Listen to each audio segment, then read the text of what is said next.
नमस्कार, स्वागत है आपका मुनाफे की मंडी में, जहां आपको कमोडिटी मार्केट की तमाम बड़ी खबरें बताते हैं। साथ ही आपके लिए इंट्राडे, पोजिशनर और लॉन्ग टर्म के लिए कॉल्स भी लेकर आते हैं। आज हमारे साथ तरुण सत्संगी हैं, एसोसिएट डायरेक्टर रिसर्च यूनिवेस्ट से हैं, और साथ ही हमारे साथ अजय केडिया हैं, केडिया कमोडिटी के रिसर्च हेड और एमडी हैं। आप दोनों मेहमानों का बहुत बहुत शुक्रिया।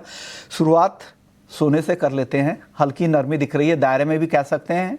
आज एक अहम रिपोर्ट है, वो है यूएस में फरवरी महीने की जॉब रिपोर्ट, जिस पर बाजार की नज़र रहेगी। केडिया जी, क्या लग रहा है गोल्ड की चाल? यहाँ तो दायरे में दिख रहा है, आज हल्की मुनाफा वसूली है, 0.25% तक की गिरावट दिख रही है। क्या करना चाहिए इस गिरावट पर? नमस्कार विष्णु जी। नमस्कार। देखिए, अगर हम गोल्ड की बात करें तो पिछले 8-10 दिनों में हमने सोने में एक दायरा ही देखा है। इंटरनेशनल में 2956 के ऊपर जा नहीं पा रहा है। वहीं अगर हम बात करें तो 86,500 के ऊपर डोमेस्टिक मार्केट पे गोल्ड बिल्कुल नहीं जा पा रहा है। तो एज ऑफ नाउ मुझे लगता है कि प्राइजेस में अपसाइड थोड़ा सा कैप हो रहा है। कुछ नया ट्रिगर चाहिए सोने की तेजी के लिए। देखिए, लॉन्ग टर्म की अगर बात करें तो डेफिनेटली सोना काफी तेज दिखता है, बट टाइमिंग एक करेक्शन दिखता है, जो हमने पिछले हफ्ते में भी आते हुए देखा है। तो एज ऑफ नाउ मुझे लगता है सोने में 86 के करीब बेच के चलना चाहिए। 86,400 का स्टॉप लॉस लगाइए। 85,400 तक का एक टेम्पररी पुल बैक हम गोल्ड में आते हुए देख पाएंगे। कैसी दिख रही है? 98,000 के आसपास है चांदी। आज क्या लग रहा है, चांदी 1 लाख पार करेगी या अगले हफ्ते इंतजार करना पड़ेगा, केडिया जी? देखिए, अगर चांदी की अगर हम बात करें तो चांदी एज कम्पेयर टू गोल्ड अभी भी अंडर परफॉर्मिंग है। तो आई थिंक एक रैली तो बन सकती है, लेकिन टाइमिंग हम देख रहे हैं बार बार में 97,500 98 के ऊपर सस्टेन नहीं कर पा रहा है। तो थोड़ा सा कॉशियस रहिए। गोल्ड सिल्वर रेशियो में जो गिरावट है, ये कहीं ना कहीं सपोर्ट कर रही है चांदी को।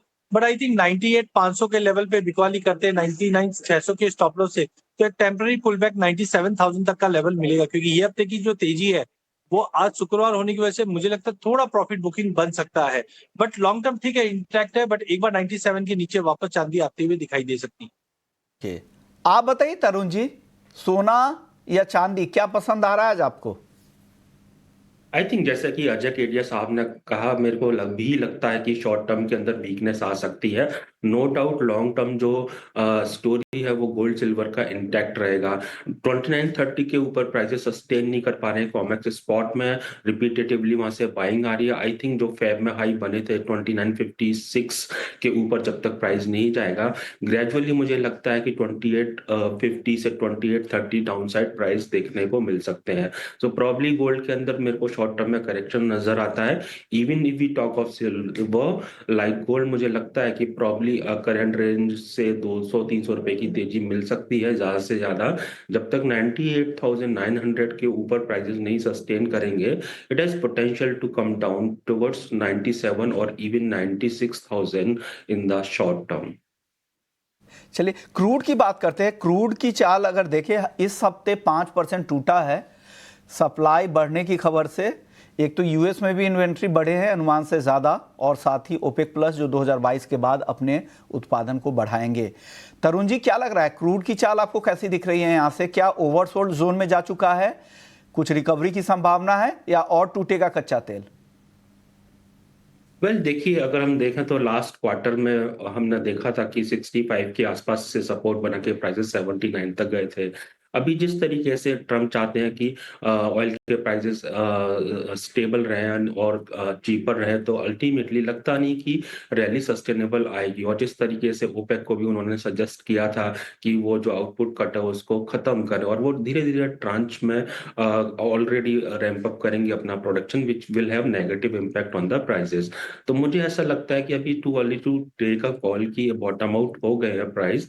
But nonetheless for the time being ऐसा हो सकता है $65 से $70 के बीच में प्राइसेस होवर करते हुए नजर आए।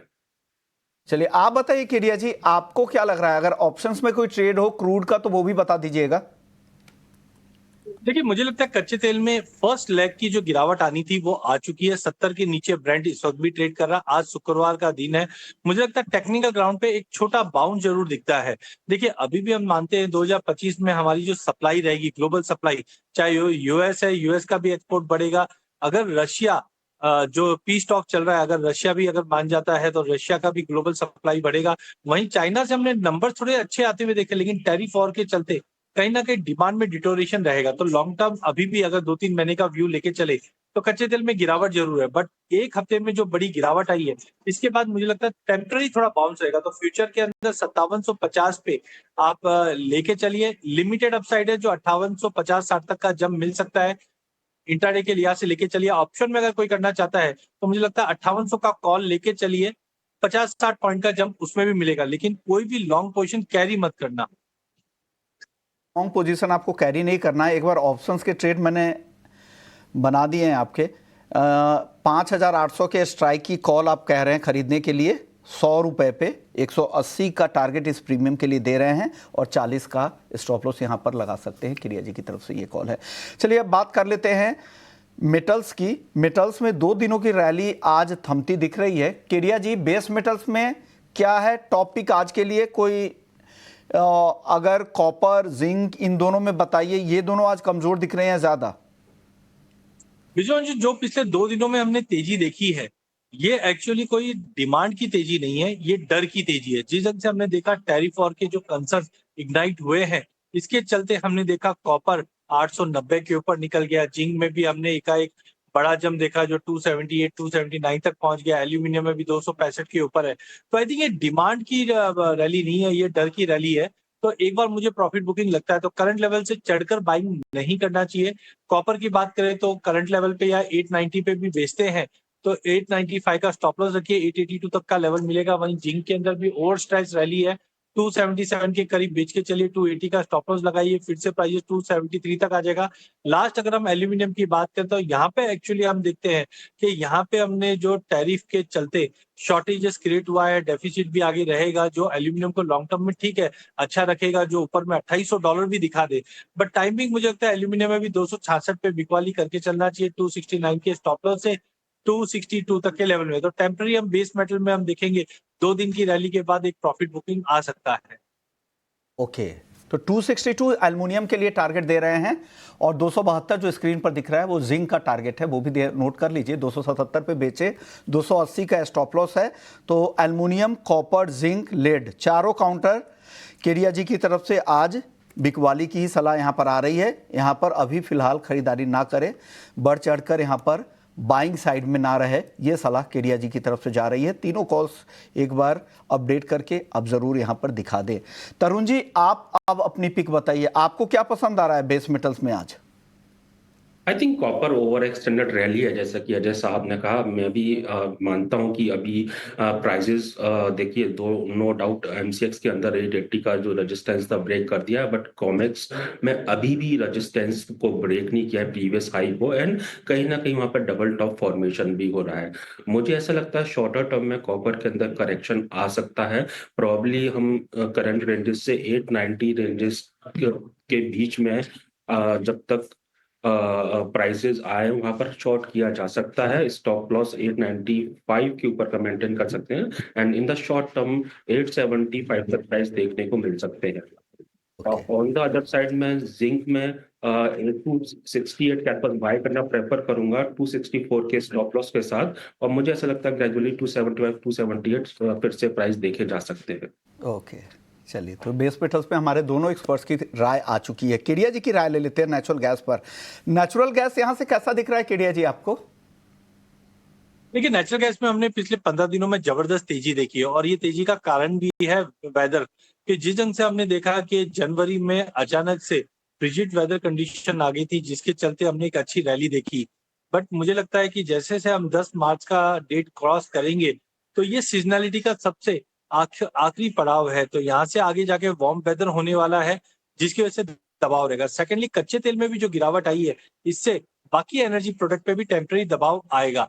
नो डाउट टैरिफ को लेकर चिंताएं बनी हुई है और रशिया यूरोप को अब सप्लाई करेगा नहीं करेगा, इसमें असमंजस अभी भी बनी हुई है। तो मुझे लगता है टेक्निकली जो मार्केट में रैली है, यहाँ पे एक प्रॉफिट बुकिंग दिख रही है। तो 375 पे आप नेचुरल गैस को बेच के चल सकते हैं। 390 385 के स्टॉप लॉस से 360 का टारगेट हम देख सकते हैं नेचुरल गैस में। तो चलिए, नेचुरल गैस पे भी राय यहाँ पे आ गई है। 375 कल भी आपने कहा था कि यहाँ से कमजोर होगा और कल के शाम के सत्र में भी हमने देखा वहाँ से गिरावट आई और यहाँ से नरमी लग रही है 360 के टारगेट के लिए। एग्री मार्केट की ओर बढ़ते हैं और एक एक करके एग्री कमोडिटी पे राय लेते हैं। सबसे पहले जीरे की बात करते हैं। जीरा हालांकि हल्की रिकवरी की कोशिश हो रही थी, लेकिन आज फिर से मुनाफा वसूली है, 21,300 के आसपास है। आप तरुण जी सबसे पहले जीरे पर बताइए, क्या कर लग रहा है आपको यहाँ से? आई थिंक काफी स्टेबल हो गया 20,000 के आसपास। मेरे को ऐसा लगता है फॉर द सम टाइम 19,000 से 22,000 की एक रेंज है जिसके अंदर प्राइसेस होवर करते हुए नजर आएंगे। मच ऑफ द एक्टिविटीज इधर में देखने को नहीं मिलेगी for some time now. Supply side का प्रेशर जो है वो प्राइसेस को बढ़ने नहीं देगा। तो आप जीरे पर आपकी राय क्या है केडिया जी? सर आपका ऑडियो म्यूट हो गया है। FISS की बैठक एक है जिसके मैं आया हुआ हूं, तो यहाँ पे आउटकम मिलेगा कि क्रॉप साइज क्या रहेगी। बट कुल मिला के 20,000 से 21,500 का एक दायरा बना हुआ रहेगा। लेट सोइंग के चलते थोड़ा बहुत सपोर्ट मिला है क्योंकि लेट अराइवल रहेंगे, बट 20,600 पे लिया जा सकता है। 20,200 का स्टॉप लॉस लिमिटेड अपसाइड रहेगा, जो 21,200 तक का लेवल जीरे में देख सकते हैं। तो जीरा, हालांकि आपने उस इवेंट में होने के बाद भी इतने शॉर्ट नोटिस पे आपने वक्त निकाला। हमारे साथ रवि देवरा जुड़ने वाले थे, लेकिन वो कहीं और वुमेंस डे मना रहे हैं और आपने इतने कम वक्त में भी हमारे लिए समय निकाला, इसके लिए बहुत बहुत शुक्रिया केडिया जी। चलिए अगले कमोडिटी का पर राय ले लेते हैं। धनिया में बताइए केडिया जी, धनिया को लेकर कुछ सेंस वहाँ से मिल रहे हैं? आप फिश के सेमिनार में हैं, कुछ उन लोगों ने, कारोबारियों ने, कुछ सर्वेयर्स ने कुछ रिपोर्ट दिया है अभी तक? देखिए अभी तो इवेंट स्टार्ट होने वाला है, लेकिन मॉर्निंग से ही मैंने देखा तो सबकी फेवरेट कमोडिटी जो निकल कर आ रही है वो धनिया और हल्दी। नो डाउट धनिया में हमने पहले अच्छी रैली देखी है, करीबन 6,000 से एक रैली आई जो हमने 8,500 के आसपास का लेवल देखा। अब मार्केट कहीं ना कहीं 8,000 के इर्द गिर्द ही मूव कर रहा है। बट ओवरऑल बताया जा रहा है कि क्रॉप साइज थोड़ी बहुत ठीक ठाक है, लेकिन कैरी और स्टॉक पे चिंता बताई जा रही है। तो मुझे लगता है लॉन्ग टर्म में अगर हम ये साल की फेवरेट कमोडिटी देखें तो धनिया निकल के आनी चाहिए। 7,900 पे टेम्परेरी लेके चलिए 8,100 के टारगेट के लिए। लेकिन FMCG कंपनीज के जितने भी बायर से बात हो रही है तो सबके लुक्रेटिव जो दिखाई दे रहा है धनिया, क्योंकि सब मसाला में धनिया का क्वांटिटी काफी अच्छा रहता है। तो आई थिंक डिमांड इस बार धनिया में ज्यादा अच्छी निकलते हुए दिखाई देगी। धनिया में डिमांड आपको अच्छी यहां से निकलती दिखाई दे रही है। चलिए हल्दी की बात करते हैं। हल्दी पे बातचीत करने के लिए हमारे साथ एक खास मेहमान भी आ गए हैं। पूनम चंद गुप्ता हैं, हल्दी के कारोबारी भी हैं और NCDX कमेटी के को भी हेड कर चुके हैं। पूनम सर आपका बहुत बहुत शुक्रिया। सबसे पहले मंडियों का हाल बताइए सर, वहां पर किस तरह के नंबर आ रहे हैं, सप्लाई की स्थिति क्या है? अभी सप्लाई पूरे मंडी निजामाबाद मंडी में काफी अच्छी है सब। रोज के 25 से 30,000 बोरी आ रही है और सामने होली की डिमांड रहने से माल भी अभी धीरे धीरे पूरा उठते जा रहा है। हमारे पास अभी करीबन 4.5 से 5 लाख बोरी आ चुकी है और मतलब और एक ये 3-4 रोज में और मतलब 50,000 बोरी और आ जाएगी। ग्राहकी मतलब एक्सपोर्ट की और डोमेस्टिक की नॉर्मल है, कोई जोरदार गिराकी नहीं है। फिर भी माल काफी, खाली निजामाबाद से सप्लाई रहने से निजामाबाद का माल पूरा खत्म हो जाएगा। और जो मराठवाड़ा का माल है होली के बाद आता है, अब वो माल आने में कैसी क्या सिचुएशन रहती है और कितनी सप्लाई रहती है उस पर काफी कुछ डिपेंड करेगा इसको। तो मराठवाड़ा का स्टॉक होली के बाद आएगा और अभी जो माल आ रहे हैं, आप कह रहे हैं डिमांड बहुत अच्छी नहीं है, लेकिन उसके बाद भी 4-5 लाख बोरी की खपत भी हो जा रही है, लोग खरीद भी ले रहे हैं, तो डिमांड तो ठीक ठाक है सर? हाँ डिमांड ठीक ठाक है, मतलब जोरदार नहीं है, ठीक ठाक है। और मेनली क्या है, निजामाबाद सबसे अर्ली आता है ना, और ये होली की डिमांड काफी अच्छी रहती है, इसकी वजह से पूरा माल काफी निकल गया। और ये एक्सपोर्ट का भी डिमांड, जो पुराने सौदे थे या जो नए सौदे थे उनके उसमें काफी कुछ माल निकल गया इस कारण। और सर एक्सपोर्ट में कहा जा रहा था कि वो लोग ड्राई स्टॉक की ज्यादा डिमांड कर रहे थे, लेकिन अभी नया माल जो आ रहा होगा उसमें तो मॉइस्चर कंटेंट ज्यादा होगा, तो एक्सपोर्ट डिमांड को लेकर और क्या अपडेट है आपके पास? नहीं, एक्सपोर्ट के जो व्यापार सौदे हो रहे हैं पूरे ड्राई कंडीशन के हो रहे हैं, इसलिए जो मतलब लोडिंग की पोजीशन है 3-4 रोज 8 दिन आगे के व्यापार हो रहे हैं पूरे, जितने भी स्पॉट लोडिंग की वजह 8 दिन आगे की लोडिंग का काम ज्यादा होता है। ओके, शुक्रिया सर, आपने वक्त दिया। जाते जाते सिर्फ एक सवाल का और जवाब दे दीजिए कि क्या रेंज आपको हल्दी में यहाँ से दिख रहा है? तो अभी ऑलरेडी बाजार काफी नीचे आ चुके हैं, इसमें अब 400 रुपए का रेंज बोर्ड दिख रहा है। अगर मंदी आई तो 400 की आएगी, तेजी 400 की रहेगी। बड़ी तेजी भी नहीं है, बड़ी मंदी भी नहीं है। ओके, बड़ी तेजी भी नहीं और बड़ी मंदी भी आपको यहाँ से नहीं दिख रही है, रेंज में दिख रहा है। केरिया जी, आपने मंडियों के बारे में सुना कि निजामाबाद में 4-5 लाख नहीं, टोटल आवक उन्होंने कहा कि 4-5 लाख बोरी आई है, वो खपत भी हो गई। रोजाना 25,000-30,000 बोरी जो आ रही है वो भी खपत। होली की भी डिमांड अच्छी थी, पहले रमजान की भी डिमांड अच्छी थी, उसके बाद भी कह रहे हैं कि डिमांड उतने बहुत ज़्यादा नहीं है, लेकिन खपत तो सारे हो ही रहे हैं। उसके बाद भी भाव पर कुछ असर नहीं हो रहा है सर। 12,000 के नीचे लगातार अब बना हुआ है हल्दी। ये लगता है कि देखिए हमारे नैरेटिव ही काफी ज्यादा वीक हो चुके हैं हल्दी में। आज आप सिंपल समझिए कि इस बार अगर 75 लाख बोरी का अगर प्रोडक्शन आ भी जाता है, हमारी डिमांड कितनी है? हमारी टोटल मिला के डोमेस्टिक और एक्सपोर्ट मिला के 1 करोड़ बोरी की हमारी रिक्वायरमेंट है।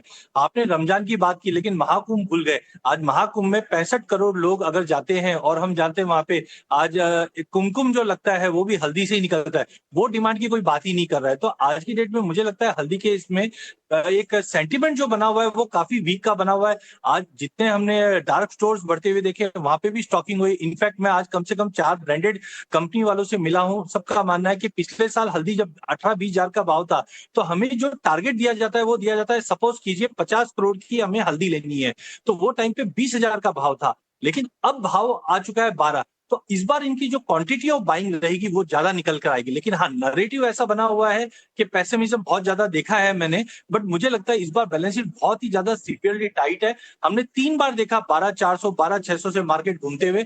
सेंटीमेंट थोड़ा खराब जरूर है, बट मुझे लगता है ये जो बैठक होगी ये FIS की, उसके बाद एक बाइंग एक्टिविटीज बढ़ते हुए दिखाई देगी। और मुझे लगता है कि 11,800 11,900 का जो लेवल है वो बेहतरीन लेवल है स्टॉक करने के लिए। आने वाले 2 से ढाई महीने की अगर मैं व्यू लेके चलता हूं, तो मुझे लगता है फिर से 15 से 16 हजार का लेवल आराम से क्रॉस करता हुआ दिखाई देगा, क्योंकि कैरी में माल बिल्कुल भी नहीं है, पाइपलाइन पूरी एम्प्टी है। एम्प्टी है और जिस तरह की डिमांड है, महाकुंभ, रमजान, होली, तमाम डिमांड के साथ साथ आपके पास पुराने स्टॉक भी नहीं है, तो एक अच्छी तेजी यहाँ से केडिया जी को लगती है। 16,000 2.5-3 महीने में दिख रही है यहाँ पे। तरुण जी, आप क्या कहेंगे हल्दी पर? या सर्टेनली देखिए, क्रॉप बैलेंस शीट टाइट है, कैरी ओवर हमारे पास था नहीं, क्रॉप अच्छी है तो वो रिप्लेनिश करेगा एक्चुअली जो टाइट स्टॉक है। जो प्राइस है आई थिंक ये सस्टेनेबल नहीं है डाउन साइड पर। हमें ऐसा लगता है कि 10,000 वर्स्ट केस सिनारियो रहना चाहिए, एंड प्रॉब्ली हो सकता है कि 15 से 18,000 इस साल क्रॉप सीजन के अंदर हायर साइड में प्राइस देखने को मिले। तो मैं जो टर्मरिक में बुलिश हूँ, मुझे ये प्राइस सस्टेनेबल नहीं लगते हैं। ग्वार सीड ग्वारगम की, जहां लगातार तीसरे दिन तेजी दिख रही है, हालांकि आज की तेजी बहुत कम है, 5,265 के ऊपर है ग्वार सीड का वायदा। ग्वारगम 10,100 के करीब है। बातचीत करने के लिए हमारे साथ गजेंद्र पारक हैं, राजहंस गम इंडस्ट्रीज, नोखा, राजस्थान से। शुक्रिया गजेंद्र जी। सबसे पहले बताइए, डिमांड को लेकर कोई चिंता है क्या? कहा जा रहा है ट्रेड वॉर और जिस तरह के कंसर्न, टैरिफ पॉलिसी को लेकर कुछ कंसर्न है, एक्सपोर्ट को लेकर। आप लोगों के पास क्या रिपोर्ट है सर, और फरवरी में किस तरह के एक्सपोर्ट नंबर थे? नमस्कार ऋषिमोहन जी। देखिए, जहां तक डिमांड का कंसर्न की बात है, तो डिमांड पिछले 3-4 महीनों से तो बहुत अच्छी चल रही है। यूं हम कहें कि पिछले 2-3 सालों का जो अपर ट्रेंड है मंथ टू मंथ एक्सपोर्ट का, उसके ऊपर ही एक्सपोर्ट हो रहा है। 34,000 टन के आसपास फरवरी में 31,000 टन के आसपास एक्सपोर्ट हुआ है। और रही बात टैरिफ की और इन सब का, तो ग्वारगम में तो कोई विशेष ऐसा प्रॉब्लम अभी तक है नहीं, तो मेरे हिसाब से इससे कोई फर्क नहीं पड़ेगा। पर कोई असर नहीं होने वाला है। भाव पर सर उस तरह का लेकिन दिख नहीं रहा है। भाव अभी देख भी रहे थे 10,000 के नीचे जा चुका था, 9800 तक फिसला था। भाव को क्या हो गया है?